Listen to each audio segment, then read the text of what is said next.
यस्तो दामी छ या ठाउँ होइन।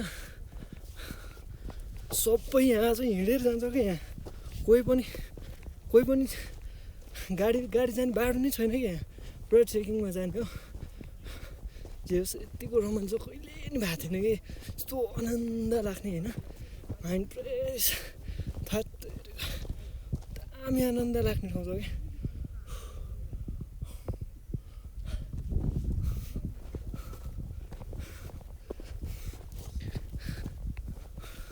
लामो दूरी यात्रा गर्नु छ भने एक्लै हिँड्नु अरे क्या। तर छोटो दूरी तय गर्नु छ भने समूहमा हिँड्नु भने हामी। त्यही भएर यात्रा गर्दाखेरि एक्लै छु।